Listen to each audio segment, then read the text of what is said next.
One day I had a dream about this boy, and he had big eyes.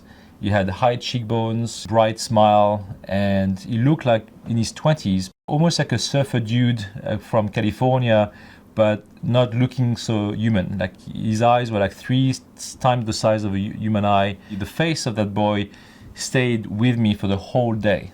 I was looking through the window and here he was. It was so weird. And so I came back home and I decided to, after supper, to sit down on my sofa. And that's when I closed my eyes for a few seconds and I could feel this whirlwind around me. And it was a weird kind of energy wind around me. And then all of a sudden, the boy was standing up right in front of me. And he had a blue glow around him, still smiling. He was excited to see me, but I was completely petrified. To the extent that physically I was not able to move. My hands were glued to the sofa.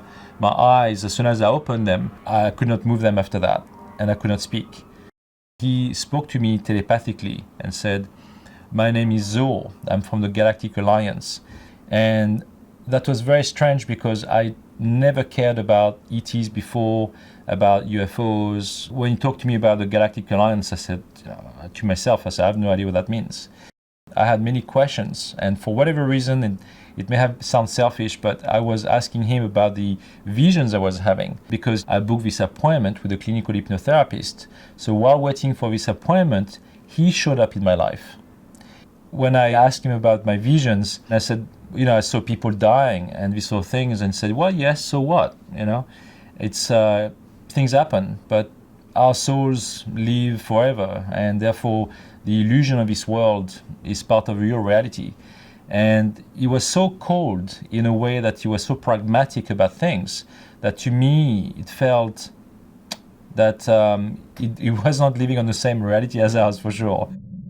When he vanished, basically it was like a blue haze.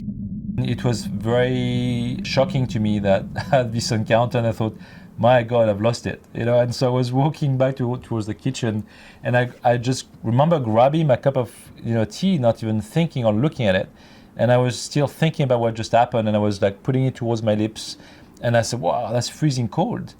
And I put it down, and then right away I looked at the stove, and the time showed that I had over 2 hours of missing time. And the time that when I was talking to this being was maybe like 15 minutes at the most. And that was on the 11th of November, 2011, so 11/11/11. And I never paid attention to the synchronicities of the dates and at that time.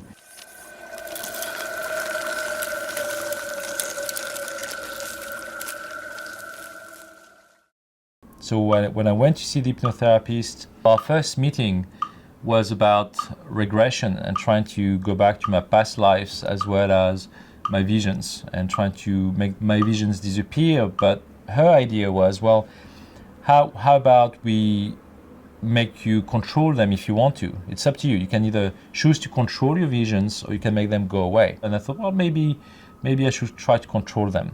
So she taught me how to do self-hypnosis, and with a tape for like 70 minutes, I was listening to it, and I could see more things, like control and have visions on demand. She was also trying to explore the facets of my past lives, and if maybe those visions had anything to do with that.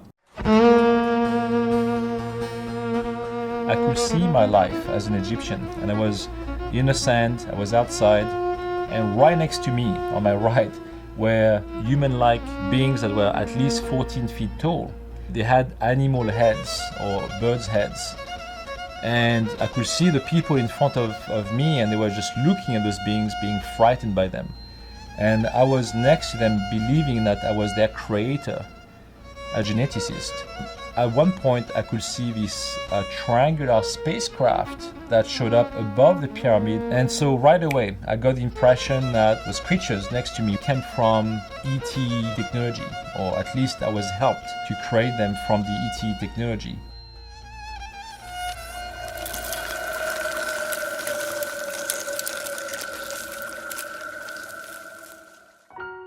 So the hypnotherapist, she asked me, when did these visions start? And then I told her that when I was younger, I used to have random visions So the hypnotherapist wanted to go back to that time when I was 16. When I closed my eyes, I was sent back to when I was 16 years old. I was looking around and it was dark. And I was on the school grounds of that boarding school in France. Then I looked back at my feet and realized that my feet were leaving the ground. So I was being lifted up. And I kept describing it, so now I'm placed on my back in the air. And then I just go feet first into a spacecraft, and I could see the door opening on the side. It was very bright, and I was going in feet first. As I got into the spacecraft, I saw those weird, tall gray aliens, and they had like big black eyes, a slit for a mouth, and hardly any nose, no ears, elongated fingers, way below their kneecaps, longer than human arms. I had like some IV drips on my arms and all of that. But I wasn't really feeling the pain. Then the tall grey aliens started to argue, and I could hear them doing like roar, roar, roar, roar, like a very deep sound like this. And I looked at them and they stopped. They stopped being busy around me. When that happened, the hypnotherapist stopped the session on purpose. She basically was so shocked by what I was describing that she was not prepared for this. We were about to talk about visions, but she said, I've got zero clue about aliens. I don't know how to deal with this. So give me a few weeks and then come back and we can start the session again so I can read up about it, so I can ask you the right questions or at least help you with the topic. So I said, sure, that's fine. So we waited some time and then I came back for more sessions.